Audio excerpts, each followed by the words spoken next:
अमूल का बहुत ही सिंपल सा सिद्धांत है, दो लोगों का खास ध्यान रखना, एक है उत्पादक और एक है कंज्यूमर। अमूल इंडिया में तो पॉपुलर है, पर we are exporting to more than 50 countries around the world. World का अगर 1/3 दूध अगर भारत में उत्पादन हो रहा है, 10 करोड़ परिवार इसका उत्पादन कर रहे हैं और उसका आपको विदेश का बाजार मिले, तो आप सोच सकते हैं कि जो हमारा सपना है प्रधानमंत्री जी का कि आमदनी किसान की डबल करें, इनकम उनकी डबल करें, तो ये सपना दूध से साकार हो सकता है। आज जयंत जी हमारे बीच में आए हैं, उनके लिए एक सरप्राइज है पांचजन्य की तरफ से, और मैं चाहती हूँ अपनी टेक्निकल टीम से कि उसे प्ले करें। साबरमती संवाद में सभी को नमस्कार। और हाँ जयंत जी नमस्कार, आपको मुझे यहाँ देखकर कैसा लगा? जयंत जी, पांचजन्य के मंच पर आज मैं हूँ पांचजन्य की रिपोर्टर। वैसे आप सब जानते हैं, आपके पिताजी भी जानते हैं और आपके दादाजी से भी पूछ लीजिएगा, मैं हमेशा खबरों में ही तो रहती हूँ। लेकिन क्या आपको पता है कि आज मैं आपके लिए बहुत अच्छी खबर का एक गुलदस्ता लेकर आई हूँ। जी हाँ, दिल खुश करने वाली खबरों का ये गुलदस्ता है एशियन गेम्स का, और इसका हर फूल है अपनी तरह का अलग अनूठा। तो पांचजन्य के इस स्पेशल न्यूज बुलेटिन में आज हम बात करेंगे Amul the taste of India Asian Games में जो इंडिया ने दिल जीत लिया। भारत के खिलाड़ियों ने एशियन गेम्स में 107 मेडल जीतकर इतिहास रच दिया है। अटली बटली अंदाज में भारत ने पूरे 107 मेडल जीते हैं, जिनमें 28 गोल्ड, 38 सिल्वर और 41 ब्रॉन्ज हैं। एशियन गेम्स के इतिहास में भारत ने 37 साल बाद मेडल जीतने वाले टॉप 5 देशों में जगह बनाई है। और आप सबको ये जानकर बहुत खुशी मिलेगी कि भारत को मिले 107 मेडल में से 46 मेडल महिलाओं ने दिलाए हैं। एशियन गेम्स में पहली बार भारत की महिला और पुरुष दोनों क्रिकेट टीमों ने गोल्ड मेडल जीता है। ऐसे ही कबड्डी में भी पहली बार महिला और पुरुष दोनों टीमों ने गोल्ड जीता है। भारत ने 22 खेलों में मेडल्स जीते हैं और सबसे अधिक एथलेटिक्स में 29 और शूटिंग में 22 मेडल्स जीते हैं। 10 खेल में गोल्ड और बाकी 12 में सिल्वर और ब्रॉन्ज मिले हैं। 72 साल से एशियन गेम्स के इतिहास में ये भारत का सबसे अच्छा प्रदर्शन रहा है। एशियन गेम्स शुरू होने से पहले ही भारत ने इस बार 100 पार का लक्ष्य रखा था और उसे पा भी लिया। एशियन गेम्स का आयोजन चीन के हांगझाओ में 23 सितंबर से 8 अक्टूबर तक किया गया। इससे पहले जकार्ता एशियन गेम्स 2018 में भारत ने 70 पदक जीते थे। 1951 में पहले एशियन गेम्स में भारत ने 51 मेडल्स जीते थे, जिसमें 15 गोल्ड, 16 सिल्वर और 20 ब्रॉन्ज मेडल्स थे। लेकिन इस बार भारत के खिलाड़ियों ने दुनिया को दिखा दिया, भारत का स्वाद है लाजवाब। अमूल की ओर से भारत के विजेता खिलाड़ियों को अटली बटली डिलीशियस बधाई।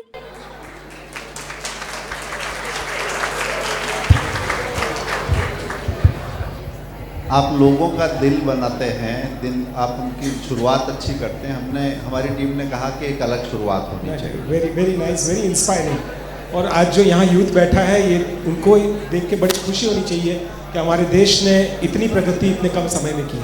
बिल्कुल। जयंत जी, आज जो यूथ बैठा है इसी के लिए मैं कहूँगा, अभी जब अपनी ये अमूल गर्ल कह रही थी कि आपके पिताजी भी मुझे जानते हैं, आपके दादाजी भी मुझे जानते हैं और आप भी जानते हैं, यानी कि वास्तव में ये यात्रा 3-4 पीढ़ी से चल रही है, हर जगह फॉलोअर्स हैं, मगर लाखों जिंदगियों को प्रभावित करने वाली जो अमूल की ये यात्रा है, विस्तार है, ये कैसी रही, उसमें क्या चुनौतियां रही। मैं चाहूँगा कि खाली जो हम मक्खन की टिक्की या बाकी प्रोडक्ट देखते हैं, उसके अलावा वो यात्रा के बारे में इन बच्चों को बताएं। तो सिंस यहाँ पे हमारा यूथ बैठा हुआ है, तो मैं उनको उनकी भाषा में ये बात करूँगा। भाई स्टार्टअपનું નામ સાંભળ્યું છે ને તમે લોકો બધાએ? હા, અને EDIમાં બેઠા છે એટલે તો ખબર હોવી જોઈએ ને। તો ઇન્ડિયાનું 77 વર્ષ જૂનું સ્ટાર્ટઅપ એટલે કે અમૂલ છે।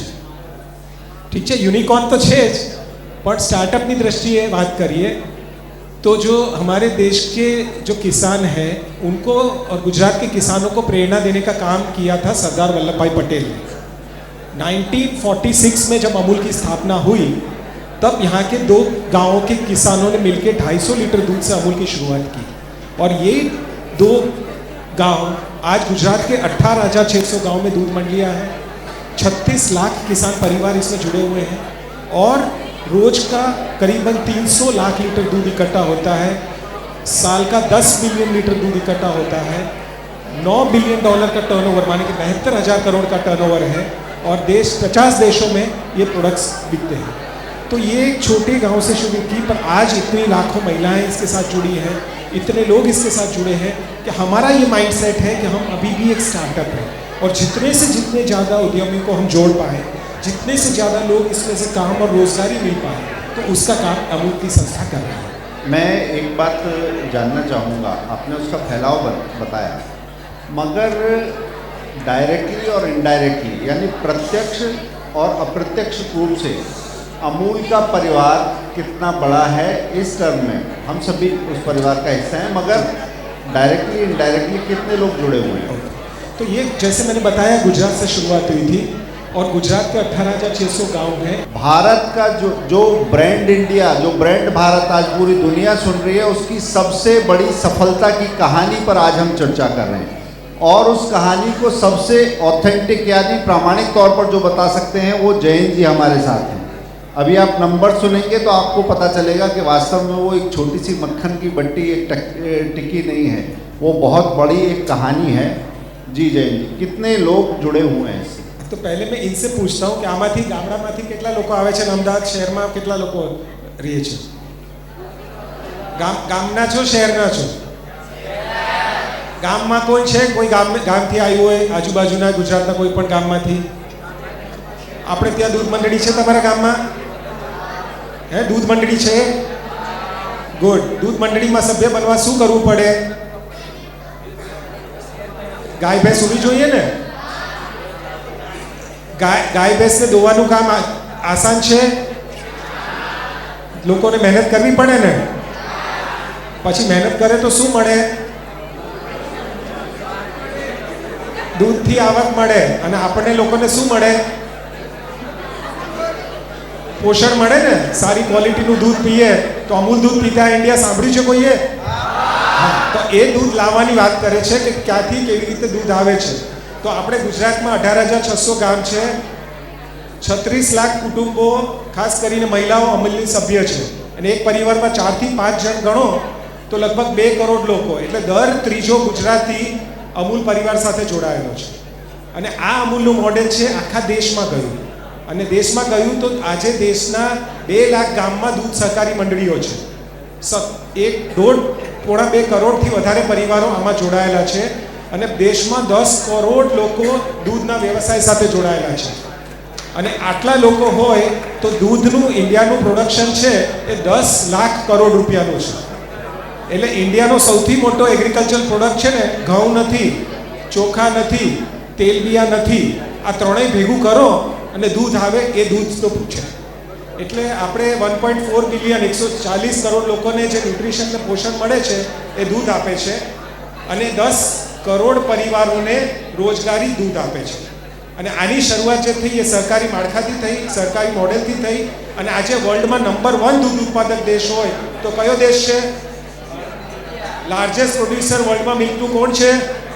તો આ ભારત દેશ છે. એટલે આવી રીતે જુઓ તો વર્લ્ડનું 25% દૂધ આજે ભારતમાં થાય છે અને 10 વર્ષ પછી લગભગ 30 થી 33% દૂધ વર્લ્ડનું ભારતમાં થશે. તો ઇન્ડિયાને ડેરી ટુ ધ વર્લ્ડ બનવાની પણ આ એક તક મળી છે. અને તમને લોકોને પણ જો બીજો કોઈ બિઝનેસ કે તમને કોઈ પણ ના વસ્તુ સમજ પડે તો એ ડેરી ઇન્ડસ્ટ્રી છે જેમાં તમે સ્ટાર્ટઅપ તરીકે જોડાઈ શકો છો અને એ કોઈ પણ બિઝનેસમાં જોડાઈ શકો છો.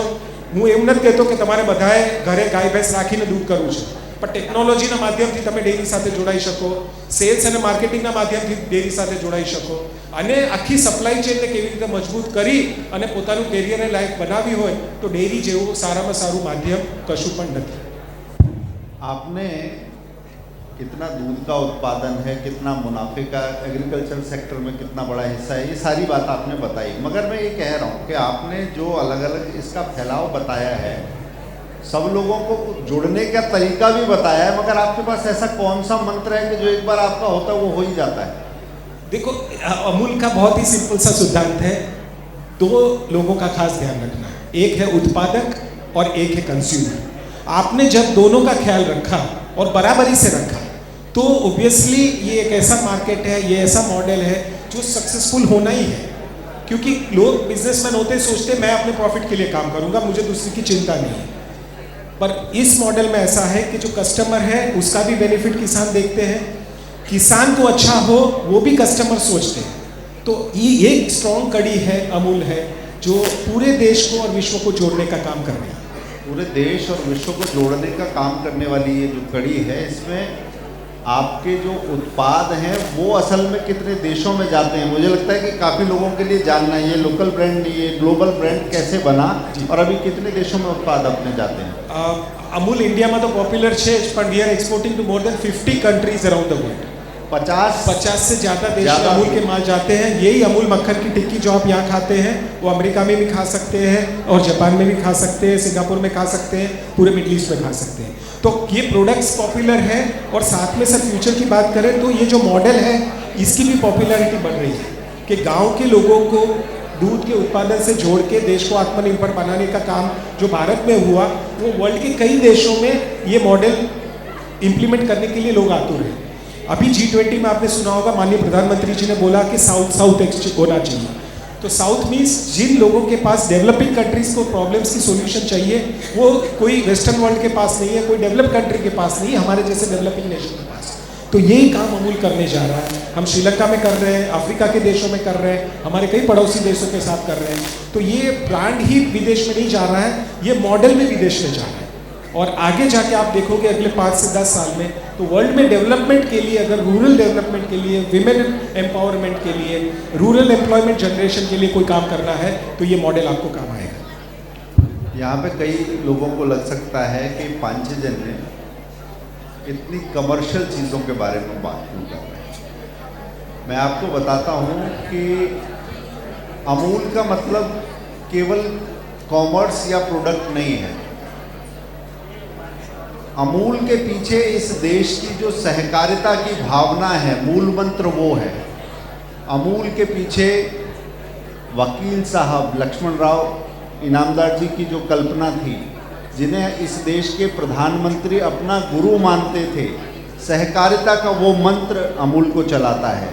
इसलिए इन बच्चों को ये भी समझना चाहिए कि अमूल खाली चीज़ें नहीं बनाता, वो जिंदगियों को आपस में जोड़ता भी है, समृद्ध भी करता है। मैं एक चीज़ और जानना चाहूँगा कि आपने कहा कि ये मक्खन की टिक्की आपको मिडिल ईस्ट में मिल सकती है, जापान में मिल सकती है, बाकी जगह दूध यहाँ पे मिलता है, मगर दुनिया में ऐसे कौन से प्रोडक्ट्स हैं जो भारत से जाने वाले, खासकर अमूल से जाने वाले ऐसे कौन से प्रोडक्ट्स हैं जिनकी पूरी दुनिया में आप मांग बढ़ते हुए देखते हैं? अभी कैसी मांग है, कौन से प्रोडक्ट हैं? देखिए हर चीज़ की जो इंडिया में उत्पाद हो रहा है और जिस मात्रा में हो रहा है, जिस गुणवत्ता से हो रहा है, उसका बाजार अभी मिलने की हमारी अपॉर्चुनिटीज़ बढ़ रही है। मैंने दूध से शुरुआत की तो डेयरी टू द वर्ल्ड की मैंने जो बात की वो बहुत बड़ी कल्पना है। वर्ल्ड का अगर 1/3 दूध अगर भारत में उत्पादन हो रहा है, 10 करोड़ परिवार इसका उत्पादन कर रहे हैं और उसका आपको विदेश का बाजार मिले, तो आप सोच सकते हैं कि जो हमारा सपना है प्रधानमंत्री जी का कि आमदनी किसान की डबल करें, इनकम उनकी डबल करें, तो ये सपना दूध से साकार हो सकता है। साथ में दूध के जो विविध प्रोडक्ट्स हैं, हमने तो मक्खन की बात की, इंडियन जहाँ पे है पूरे विश्व में बसे हुए हैं, तो एथनिक प्रोडक्ट्स जो NRI जो पसंद करते हैं वो हमारे घी हो सकता है, पनीर हो सकता है, मक्खन तो ऑब्वियसली है, वेजिटेरियन चीज़ है हमारा। तो ये प्रोडक्ट्स के साथ साथ आइसक्रीम हुआ, दूध हुआ, प्रोटीन बेस्ड प्रोडक्ट्स हुए, ये सब डार्क चॉकलेट हुआ, तो ये सब प्रोडक्ट्स हैं जो हम यहाँ के किसान से दूध खरीद के उसको वैल्यू एडिशन के देश विदेश में बेच सकते हैं। तो ये ग्रेट बहुत बढ़िया अपॉर्चुनिटी हमारे लिए भी है, हमारे देश के लिए भी है। और आपने जो सहकारिता की बात की, तो एक नई मल्टी स्टेट कोऑपरेटिव एक्सपोर्ट्स के लिए बनाई गई है। ये माननीय प्रधानमंत्री जी और केंद्रीय गृह प्रधान और सहकारिता मंत्री के मार्गदर्शन में 3 नई जो मल्टी स्टेट कोऑपरेटिव का गठन हुआ है, उसमें एक है एक्सपोर्ट्स के लिए। तो देश की हर सहकारी संस्था के जो प्रोडक्ट्स हैं उसको विश्व के बाजार में एक मार्केट क्रिएट करने के लिए नई मल्टी स्टेट कोऑपरेटिव का गठन हुआ है, जिसका one of the main promoters Amul है। तो ये दोनों संस्थाओं के माध्यम से देश के किसी भी किसान का और किसी भी सहकारी क्षेत्र से जुड़े किसान का विदेश में बाजार उत्पन्न करके एक बहुत बड़ा मार्केट होगा, वो हम आगे जाके देख रहे हैं। अमूल के साथ भी कुछ लोग राजनीति करने की कोशिश करते हैं। कुछ समय पहले मैं जब आया था आनंद, तब मैंने देखा था नंदिनी और अमूल एक टकराहट पैदा करने की कोशिश की गई। क्या वो लड़ाई सेटल हो गई है, वो विवाद ठंडा पड़ गया है, उसमें स्पष्टता हो गई है? एक्चुअली विवाद जैसी कोई बात है ही नहीं, क्योंकि अमूल और नंदिनी दोनों सहकारी संस्था हैं, दोनों अपने राज्यों के कोऑपरेटिव एक्ट से बनी हुई संस्था हैं। तो उनके बीच में जब से ये सहकारी मॉडल शुरू हुआ है, मैंने जैसे पहले बताया अमूल मॉडल पूरे देश में इम्प्लीमेंट हुआ, तो कर्नाटका में ये जो मॉडल इम्प्लीमेंट हुआ जिसका नाम नंदिनी हुआ। तो दोनों सहकार से जुड़ी हुई संस्था है, हम दोनों एक दूसरे के साथ काम करती हैं। अमूल का आइसक्रीम नंदिनी के 3 प्लांट्स में पिछले 25 साल से बन रहा है, तो विवाद जैसे कोई बात है ही नहीं। लोग उसको अपनी तरीके से बात करें, पर सहकारी संस्थाएं और किसान जो है गुजरात के और कर्नाटक के दोनों मिलके ही लगातार काम कर रहे हैं। बहुत अच्छा जयंत जी, और आपने एक स्पष्टता भी कर दी कि लड़ाई जैसी कोई बात नहीं है। जिस समय विवाद शुरू हुआ था उस समय चुनाव जैसी कोई बात कर्नाटक में ज़रूर थी जी, जिसके लिए तो आज विषय की आपने बहुत स्पष्टता से खुलकर बात रखी। और ये बच्चे अपने घर में जो दशकों से एक प्रोडक्ट आ रहा है, वो सिर्फ प्रोडक्ट नहीं है, वो भारतीय एक शक्ति, एकता में शक्ति की जो हम बात करते हैं, वो सहकारिता की शक्ति, आपने उससे परिचय कराया। बहुत बहुत धन्यवाद अपना बहुमूल्य समय देने के लिए। थैंक यू, आपका बहुत शुक्रिया, और आपको इतने कार्यक्रम की सफलता के लिए खूब खूब